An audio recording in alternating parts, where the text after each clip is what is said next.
Shri Gurubhyo Namaha Harihi Om. Om.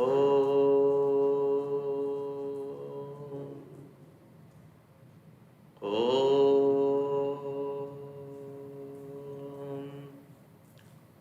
Parthaya Pratibodhitam Bhagavata Narayanena Swayam Vyasena Kratitam Purana Madhye Mahabharatam Advaitamritavarshinim Bhagavatim Ashtadashaധ്യായിനീം Ambatvamanusandathami Bhagavad Gite Bhavattveshinim Namostu te Vyasa Vishala Buddhe Pullaravindayata Patranitra Yena Tvaya Bharata Taila Purna Prajvalito Jnanamaya Pradipaha Prapanna Parijataya Totra Vitraikapanaye Jnanamudraya Krishnaya Gitamrita Duhe Namaha Sarvopanishado Gavo Dugdha Gopalanandana Partho Vatsah Sudhir Bhokta Dugdham Gitamritam Mahat Vasudeva Sutam Devam Kamsachanuramardanam Devaki Paramanandam Krishnam Vande Jagadgurum Bhishmadrona Tata Jayadrata Jala Gandhara Nilotpala Shalyagrahavati Kripena Vahani Karnena Velakula Ashwathama Vikarna Ghora Makara Duryodhanavartini Sottirna Khalu Pandavairananati Kaivartaka Keshavaha Parashariya Vachas Sarojamamalam Gitartha Gandhotkatham Nanakyanaka Kesaram Harikatha Sambodhana Bodhitam Loke Sajjana Shatpadairaharaha Pepiyamanam Muda Bhuyat Bharata Pankajam Kalimala Pradvamsi Nashreyase Mukam Karoti Vachalam Pangum Langhayate Girim Yatkrpatamaham Vande Paramananda Madhavam Yam Brahma Varunendra Rudra Marutastunvanti Divyaistavaihi Vedaisangapadakramopaniషadair Gayanti Yam Samagaha Dhyanavasthita Tadgatena Manasa Pashyanti Yam Yogino Yasyantam Navidussurasura Devaya Tasmai Namaha Devaya Tasmai Namaha Devaya Tasmai Namaha. Welcome back to the study of the Bhagavad Gita. In the previous revision, we had said that the Bhagavad Gita is divided into 3 parts, 6 chapters each, which represents the famous Mahavakya Tat Tvam Asi. And the first 6 chapters, these are called Shatkas. Shat means 6, the group of 3. The first Shatka dealt with the word Tvam, you. Tvam means you. You means here, myself.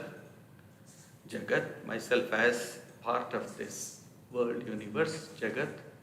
And then Ishvara, that is the divine. So what is the relationship between us as human beings and the divine? That has been taught over there. You can remember in the first chapter, very first chapter, Arjuna, who is so strong, one of the greatest of the warriors in those days, he himself is overcome with pity on himself. He pities himself for having thought of waging a war, and therefore now he refuses to fight, that is to say, to work. So this is a common happening with lots of people in this world. When the when the going is good, the good get going, as they say. But when you face reality, when you face trials and circumstances, you get unnerved. All the anxieties that we experience in this world today, more so in this age than in the past, all the anxieties, all the depressions, etc., is due to the fact that we are not well equipped to face reality as it comes. Trials and tribulations are not bad as such, they are realities. They come to us in order to teach a lesson. So we have to understand that. Without understanding that, we think that everything will be good for us at all times. It cannot be. See, if you want to go to some place, you will have to sometimes go down and sometimes have to go up. Always do not think that you will be climbing up. You need to come down also at times. Therefore, this teaching of the Bhagavad Gita is given in the first shatka, in the first 6 chapters, wherein the weaknesses of the human being is very well represented over there, and also how we can overcome, or what is the ultimate goal of life. All that has been enunciated in the second chapter also. How one can become patient, one can become calm, one can connect oneself to the divine. All these have been established in the second chapter. Just a glimpse of it has been given over there. The details will be coming later. Now we are starting the second shatka, the second group of 6 chapters. This second group deals with the Mahavakya, Tat, that absolute being. From the chapters 7 to 8, especially Sri Krishna deals with the Avatara Tattva, the concept of Avatara or an incarnation. We will come to that later. So here we will be starting this chapter 7 called the Jnana Vijnana Yoga. In the 46th and 47th verses of the 6th chapter, Sri Krishna has said very beautifully, Tapasvibhyodiko yogi jnanibhyopi mathodikaha karmibhyaschadiko yogi tasmad yogi bhava Arjuna. Tapasvi means one who performs a lot of tapas, austerities, fasting and then standing on one leg or viewing the sun without blinking, and so all those sorts of tapas is there in order to have gain control over the physical body. So Sri Krishna says, even greater than such tapasvi bhyodika, jnani bhyopi. That means greater than a scholar, a person who has studied the scriptures and who is trying to understand the purport of the scriptures, who can give lectures and all of that. So even greater than such people, karmibhyas chadiko the yogi. Karmi is one who is performing rituals. It is not the action that is mentioned, it is the ritualistic actions that one performs. Higher than that, Sri Krishna says, Tasmat yogi. Yogi is one. Who is a yogi? One who has united oneself with the divine, following any method. One who unites yourself. Right now we are thinking of ourselves as human beings, as limited beings and all that. So what do we need to do to overcome this? We need to take refuge in some concept which is greater than us. See, I go to school, we all go to school. Why? Because there is somebody who is better than me, who has more knowledge than me, and from such a person I learn about the subjects that I need to study. So here also he says, yogi is one who has united himself or herself with the divine. So that person who has united himself or who is in constant communion with the divine is greater, much greater than a person who is trying to practice all hard austerities, etc., etc. So that here in these in next few chapters, Sri Krishna will be dealing with, especially with Bhakti Yoga. Up to the 12th chapter, Sri Krishna will be dealing with the Bhakti Yoga. Bhakti is, Sri Ramakrishna used to say that in Kali Yuga, the Naradiya Bhakti, the Bhakti as taught by Narada, is the most applicable to us embodied beings. Why does he say so? What does it mean? What is Narada's Bhakti Yoga? How does it differ from other Bhakti? Narada's Bhakti Yoga is Jnana Mishra Bhakti. It is combined with, it is coated with Jnana, whereas within is the real Bhakti, the real devotion. So, we will be studying this 7th chapter today. We will starting the 7th chapter. Jnana Vijnana Yoga. Jnana, Sri Ramakrishna defines this very beautifully. I have not come across this definition anywhere much. Jnana is knowledge. To know about milk, Sri Ramakrishna's own words, to know about milk is jnana. What is it? Milk is a liquid. Milk is white in color. And milk, true milk, proper milk, has got a very particular taste, sweet, and it is nourishing. This is jnana. Now, Sri Ramakrishna says, to drink that milk and be energized by it, be nourished by it, is called as Vijnana. Not just mere knowing about the milk, but to drink it, to consume it, and then be benefited by it. So then you have the full knowledge. So that is called as Vijnana.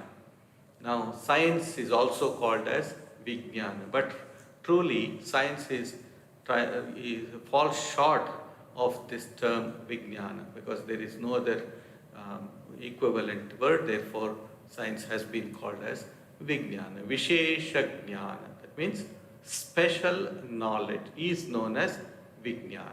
Vijnana, that is to know oneself. So how to know oneself? First you should have Jnana. First you should analyze it and understand that this is what it is, and then Vijnana. Dive deep into it, having known that this is harmless, this is good. If you go to the ocean and try to dive over there, if you don't know what is underneath, and if you just nose dive over there, if there are any rocks, then you will get hurt. So you need to know beforehand what is there down below. So therefore here also he says, first know what the divine is, what your connection with the divine is, and then you start worshipping the divine, praying to the divine, and trying to understand, establishing a wonderful relationship with the divine. That is why the avatars come again and again to teach us new methods, to teach us methods that are more useful in our present day life. What Rama did or what Christ did many years ago cannot be applied in this age. So there needs to be a little modification of the teachings. There needs to be a little modification of the practicality or practical approach to the teachings that we have received. Therefore, the avatars have to come again and again. So, in this chapter, Jnana and Vijnana Yoga, the knowledge about realizing the divine, the knowledge about knowing the divine, communion through knowledge and realization. That is the translation that has been given in this book. Yoga of knowledge with realization. He speaks about the concept of Ishvara Tattva, that means the concept of God over here, and also the path to realize it, to see God, to realize God, to experience the divine. And this is done through, for ordinary people, generally this path is undertaken with the help of an avatara or a saint who follows an avatara, generally. So an avatara or a saint who follows. We all cannot have access to the divine himself, or we won't even recognize when even God comes as a human being or any other being. It's difficult for us to understand. But these jnanis or these saints, they realize, they are able to understand, they are able to get the cream, as it were, out of the divine, and then will distribute it according to our need. All the teachings cannot be put together and given to you and we will have an indigestion. So that cannot happen. Therefore, we will give it. Sri Ramakrishna uses beautiful examples.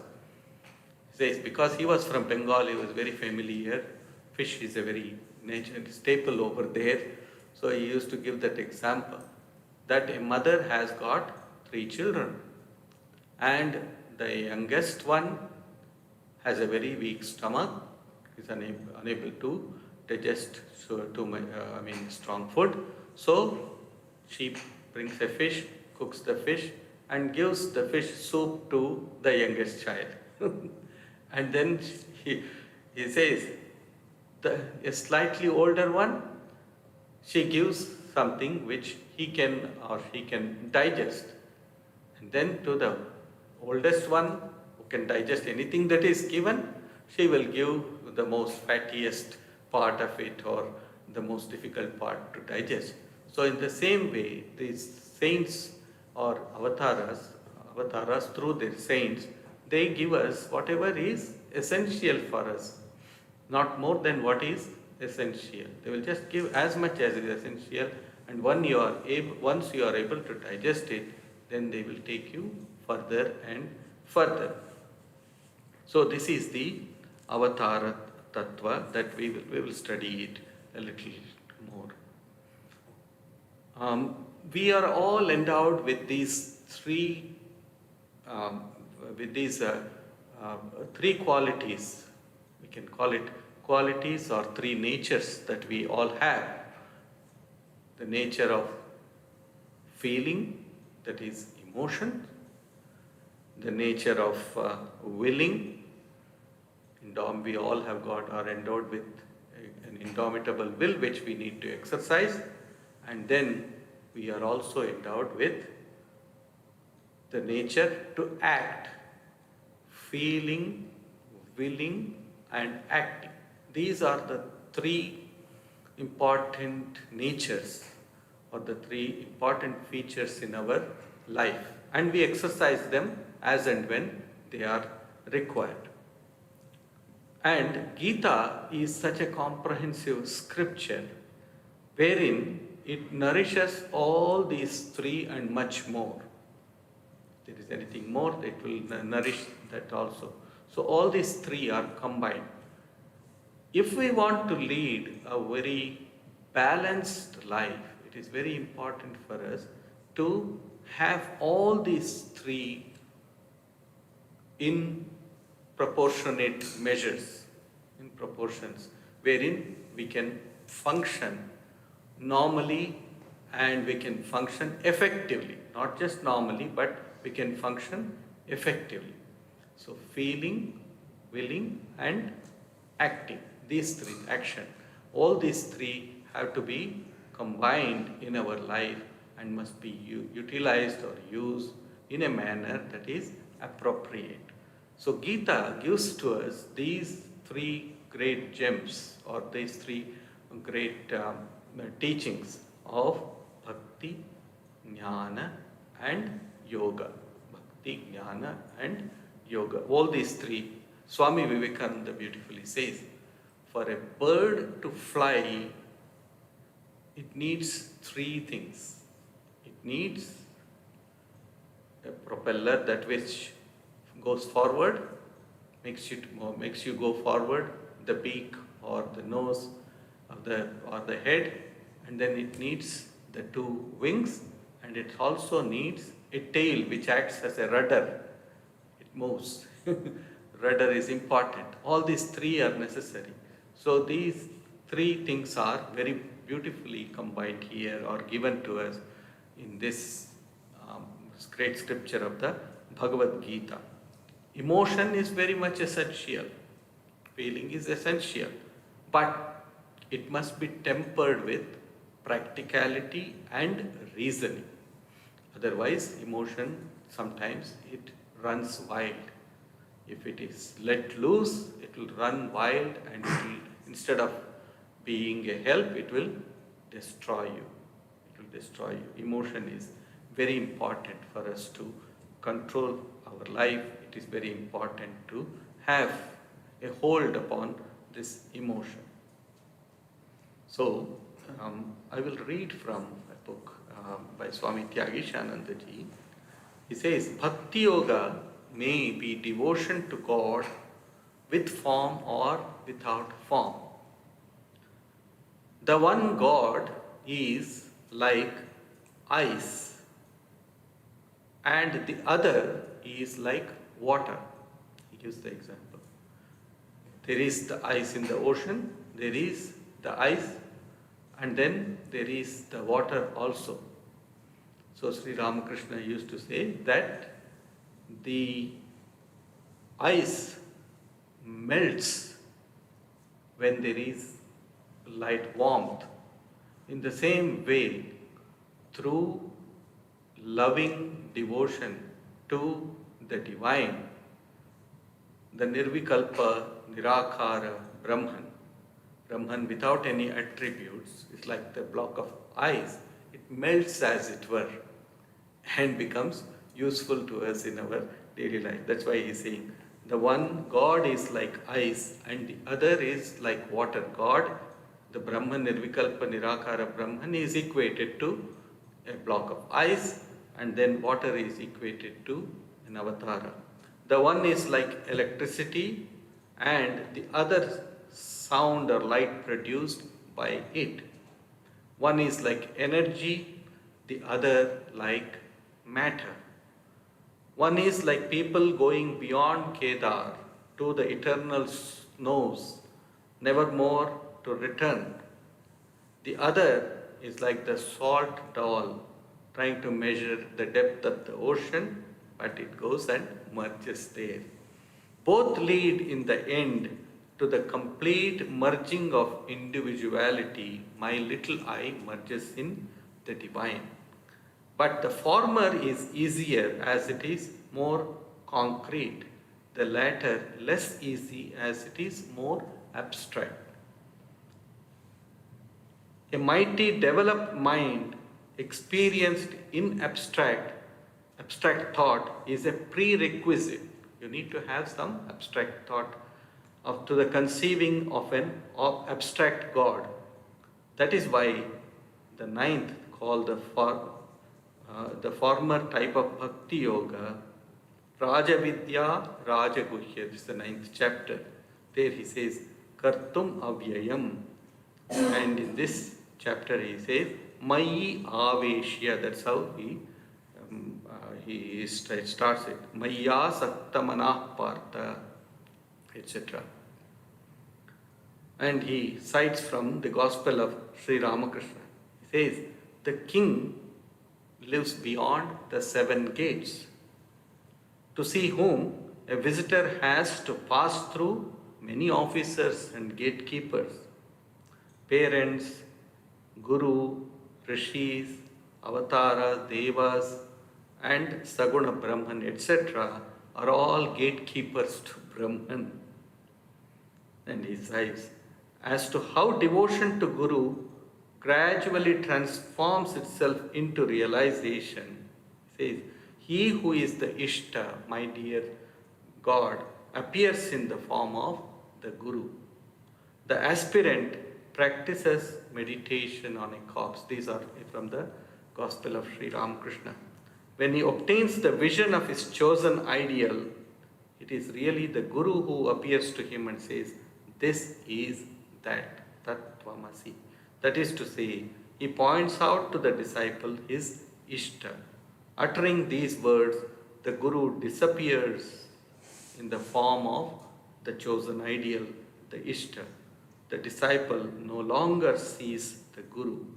In the state of perfect jnana, who is the Guru and who is the Shishya, who is the disciple? That creates a difficult solution. There, the teacher and the disciple do not see the other.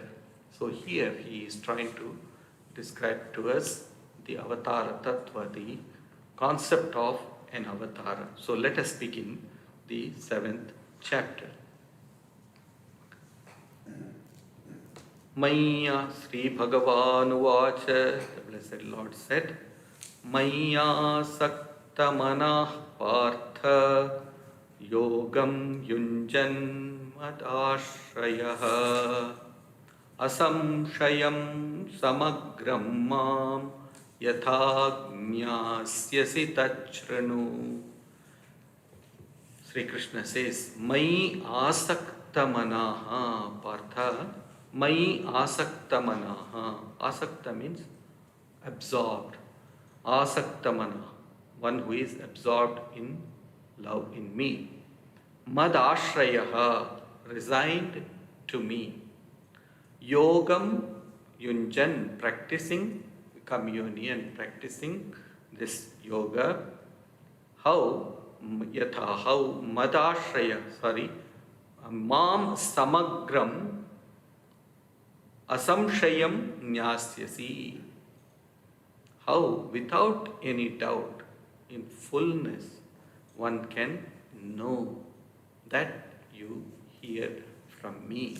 This is the first verse of the 7th chapter. Mayi asakta manaha. Mayi here means in me. Here he is attributing to Sri Krishna himself as the Vasudeva Krishna, the son of Vasudeva, but also as the avatara, as the divine being who has been manifested as the son of Vasudeva and Devaki. Mayi asakta. See, it is difficult for us to think of an abstract thing and develop a love towards it. But if something is concrete, if something is in front of us, and if we try to understand, if we know that person or that object, then it is easier for us to develop a relationship with that person, a kind of affection towards that person. So he says here, Mayi asakta. Asakti is attachment.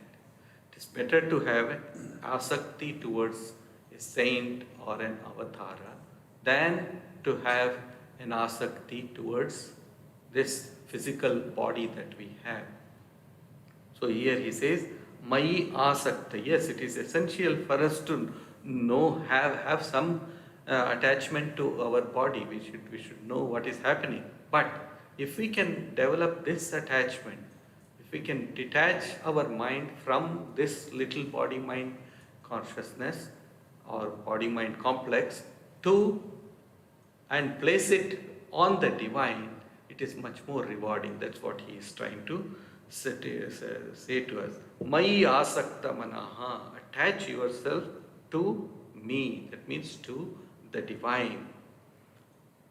So in the Bible,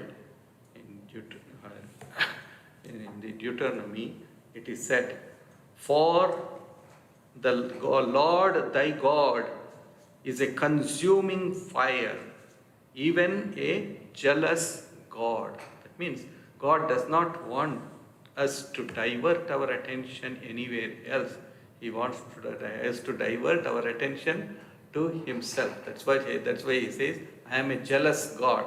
I am very jealous. I don't want to share you with anybody else. I want to share myself with only you. My asakta manaha. How to have this asakti? How to develop this attachment towards God? Two ways or two paths of developing an attachment. In the first place, as a spiritual aspirant, as a sadhaka, we start adoring, thinking of the divine, adoring him or her mentally. So, what is happening is, all the time, even though I am not asking anything from the divine, but yet I am thinking of the divine mentally, adoring him, at all times thinking of the divine.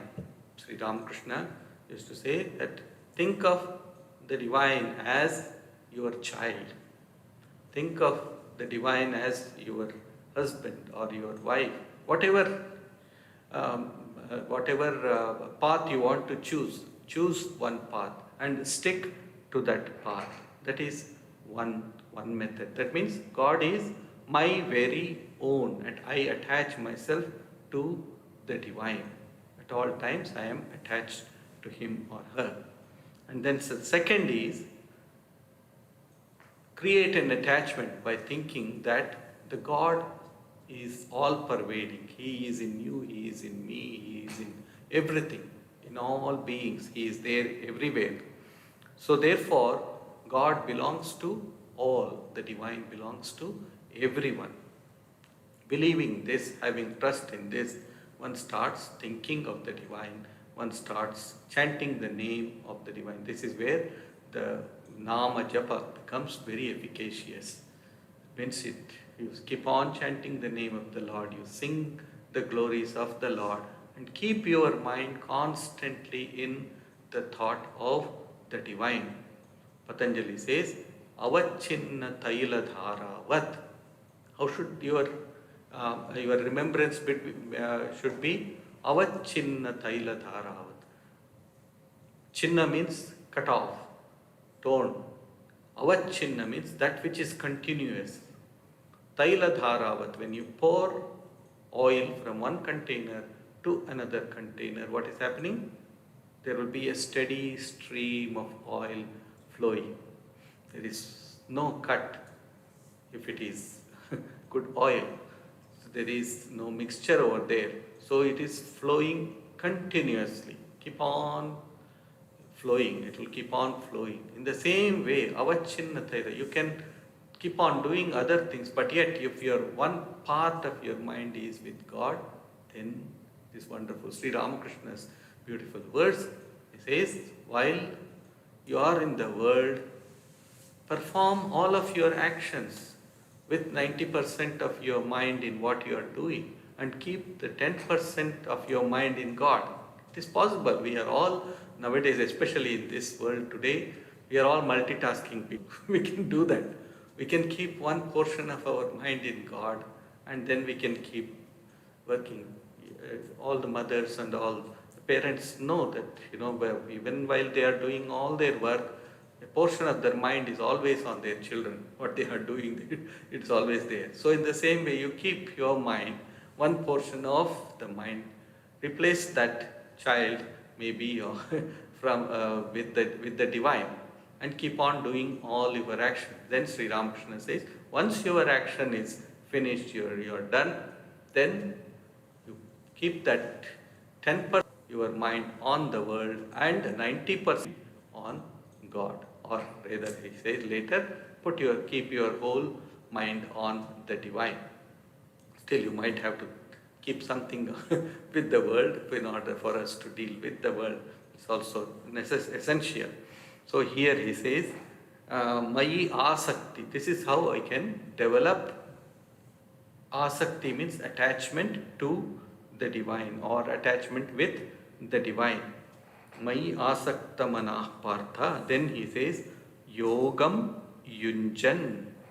We must lead a very dynamic life in the spirit of Nishkama Karma, performing all our actions, but yet Yogam Yunjan, we must be united with the divine.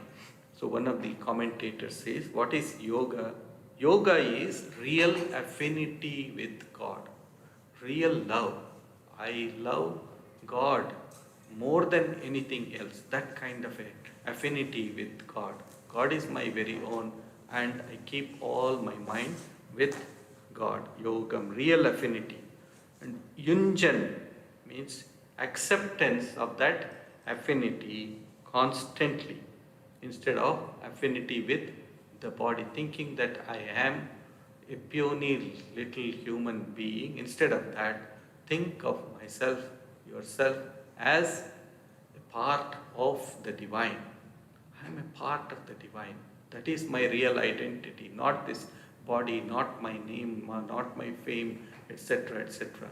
So if we can do this, then the all those tensions and depressions, etc., that we experience will not even come and touch us. It will just fly away from a distance, because my identity is of the divine. It is of purity, total purity. These are all sadhanas. Don't think it is not possible. It is possible. One must try. That's why Sri Krishna is giving us this these teachings over here. Yogam yunjan mad asrayaha. Mad asrayaha means refuge in me. That means you take full refuge. Ashraya means resignation to me.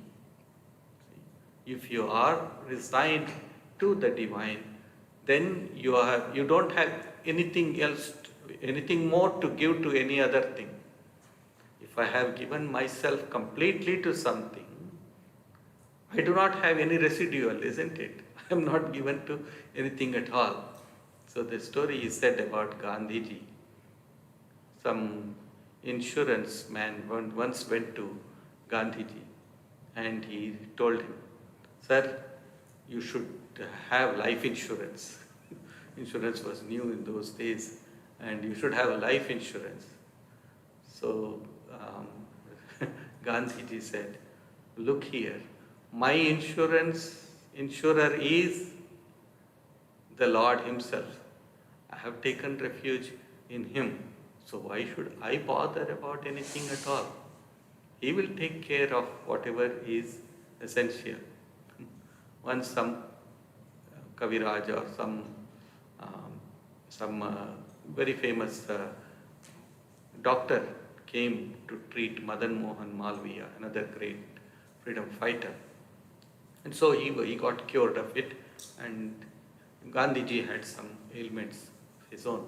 So he came and said, "Sir, I want to treat you also, treat you and make you better." And Gandhiji said, "Well, the Lord is my real Vaidya. He is my real doctor. He is taking care of me. And if anything has come to this body, then it is by His will that it has come. So if it has to be cured, He will cure." Of course, we would not have, all of us would not have that kind of resignation. But here, the idea is that Mad Ashraya, if you take refuge in the divine, you will not be bothered by anything. You will, even if you have to do something, the weight of it will not bear you down. It will not put you down. So that is what he says here. Mad Ashraya. Try. Samshayam. See, this realization must be without any possibility of doubt. There should be no doubt at all. See, if I have a direct experience that God is real, then I will not have any doubt at all. Till then, these doubts will come. Samshaya Rakshasa Nasha Mahastram. Swami Vivekananda composed a song to Sri Ramakrishna, a hymn to Sri Ramakrishna, Naradeva Deva Jaya Jaya Deva Naradeva, and then he says Samshaya Rakshasa Nasha Mahastram Yami Gurum Sharanam Bhava Vaidyam. Says Samshaya Rakshasa. Samshaya means doubt. What is the form of that doubt? It is like Rakshasa, a demon, which will always come and disturb you again and again and again. It will not let you be at peace. If you know that there is a demon somewhere there, a spirit somewhere nearby, you will not be at peace at all. Therefore he says, Samshaya Rakshasa. This will come. Sometimes you may forget, but then it will come and assail you again. Samshaya Rakshasa. Then he says, Nasha Mahastram. Sri Ramakrishna or the divine has the Mahastra, the great weapon to kill, to destroy that demon. Who is that? Who is that person who can do that to you? Guru, the divine, who comes in the form of a guru, is the one who can destroy this Rakshasa, the demon, or the devil of doubt in our mind. So once you are convinced about something 100%, then even if God Himself comes and says to you that it is not so, you will not believe Him. You will have so much of conviction, 100% conviction. And then he says, Samagram. Samagram means from all sides, in fullness, from all sides. You may have a partial view of reality. You may see God or the divine from one side, it appears as one. From the other side, you will see as a different person. From different sides, you will see that reality in different. God, the concept of God is such that it can be experienced from different points of view. That's why all the forms of religion, all the types of religion that are there, all the different faiths, all the different paths that lead to the goal are ultimately the same. So one has to have that firm conviction, samagram, understanding from all the angles, no partial view. That is the idea. So Sri Ramakrishna used to give an example of a wise man and a chameleon. Girgiti. So Sri Ramakrishna used to say, for a few friends, they were going and they used to pass by a tree and they would see a chameleon.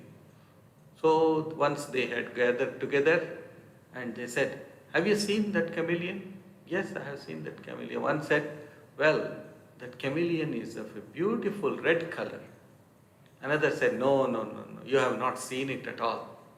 I have seen it. It is green in color.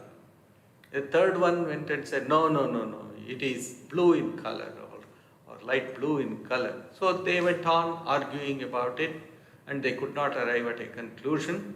So then they came to the tree where the chameleon normally used to reside, and they came and asked him, sir, do you know that there is a chameleon? Yes, there is a chameleon. So what color is it? He said, tell me, what color have you seen it in? Oh, I have seen it as red. Another said, I have seen it as light blue. Another said, I have seen it as green, and so on and so forth. He said, yes, you are all true. Chameleon is that which changes its color. It keeps on changing its color. So do not think that it is of one color. It has various colors. In the same way, the concept of the divine is the same. In fact, in the Gospel of Sri Ramakrishna, once you will read that once when Narendranath Swami Vivekananda, at that time he was young Narendranath, he came and then he started denouncing a form of worship. He said, oh, that is the dirty way of worshipping the divine, and so on and so forth. Sri Ramakrishna listened to it very patiently, and then he said, look here, my child, all the faiths or all the disciplines lead you to the divine. You know, there are two doors to your house. One is the front door, majestic door, and then there is a lane behind. It's called Conservancy Lane. It used to be, nowadays it is no more there. Conservancy Lane in all houses in olden India. So Conservancy lanes is where the back of the house there is the toilet, and in those days it was not a flushable toilet. It was a toilet, and the workers would come and they would take the night soil and then clean it and go. So it is for the sweepers to come and clean that and take away the night soil. So you know, they are entering the house in one way or the other. Some are entering through the front door and somebody is entering through the back door. Ultimately, they are entering the house. That's all. So in the same way, all the different paths are suited. Some may be suited to you, some may not be suited to you, but do not criticize them at all. See, in this world today, especially, we need to understand this universal message that Sri Krishna gives, that samagram, from all sides, examine it. That's why Sri Ramakrishna was one great saint who went through all the types of disciplines known in Hinduism especially. The path of bhakti, the path of jnana, the path of yoga, the path of tantras, everything he followed, all of those tantras. It was not necessary for him to do so. But he says, a thought came to me, how do the Christians worship? I want to see. How do they realize their divine? How do the Muslims worship? I want to know. As soon as the thought came into my mind, somebody appeared to me. Somebody came, Govinda Rai, a Sufi saint. He came and then he took away Sri Ramakrishna from the temple, and there is a Ghazi Pir, a place under the tree. So there he made him practice the Sufi Islam dharma according to the Sufi cult. So he made him go through that. And another person, he read to him the Bible, and Sri Ramakrishna visited the church, and then he had the vision of Christ and so on and so forth. So we have all these in the life of Sri Ramakrishna. You might read and understand it better. Therefore, samagram, that means you don't have a partial view of the divinity, but a wholesome view of the divine. By leaving out something, by not accepting something, you are not accepting the divinity or the paths that lead to divinity in total. So this total knowledge has to be acquired by all of them. See, if you have malice towards anyone, if you have any kind of reservations about anything or any person, that one little thing will be like a dot. You have a big white cloth, pure white cloth. It just needs one dot of ink to destroy that whiteness, isn't it? You may have everything, but just that. You have a cup of milk, pure milk, but somebody puts a drop of lemon juice into it, the milk breaks and then it curdles. So that's all that we need. Therefore, that we should make sure that we accept everything as it is and not partially, not let any bias come towards us. This is very important. This needs, of course, in order to achieve or reach to that state, it needs a very broad breadth of vision.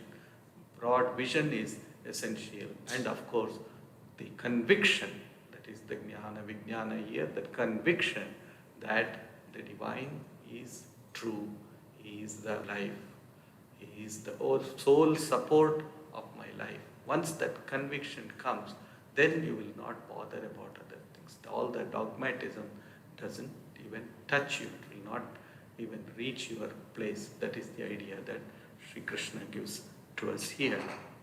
So, the truth about the divine is well established by verification of the various facts that are available to us through the scriptures. I think we will stop here because the next verse, Jnanam teham savijnanam. We can do this. It's a small, short verse. Jnanam teham savijnanam idam vakshamya sheshatah yajñātvā neha bhūyo jñātavyam avashishyate. Yat jñātvā, having known. What? Yat means what? Iha, here, bhūyaha, again or more, anyat, other things, jñātavyam, that which has to be understood, na avashishyate, it does not remain. Idam, this jnanam, knowledge, along with special knowledge of it, asheshata, in fullness, I, to you, te, vakshyami, I shall tell. I shall now declare to you in fullness that knowledge along with special knowledge, that is the higher, its higher development, by means of which there will remain nothing more for you to understand. See, once you are full, say after a very heavy meal, a heavy lunch, once you are very full, even if somebody brings the most favorite dish that you have, you want or you like, you will not like it. You will not touch it because I am full. That is what is Asheshataha. That means without any doubt, I will let you know the full knowledge will be given to you. Avashishyate, having known this, there is nothing for you to desire. Desires will completely disappear. That is the second verse that we studied today. We will go to the third verse next Sunday, because that needs a little bit explanation. Manushyanam sahasreshu kaschid yatati siddhaye yatatam api siddhanam kaschin mam vetti tattvataha. Among thousands of men, there will be just one or here or there striving for spiritual perfection. From among the aspirants so striving, one perchance knows me the truth. Many years ago, a young man once asked me the question, what guarantee is there that I will realize God in this life? You are asking me to practice spiritual disciplines. What guarantee is there that I will achieve that? I said, there is no guarantee here at all. There is no guarantee here at all. But again, you know that the more effort you put into something, the outcome will be nearer to you. Do not think that it will be completely with you. The outcome will be nearer to you, and sometimes the outcome may also escape from you. It's also possible. But at least you have made that effort in this life. And there are many lives for us, so do not worry.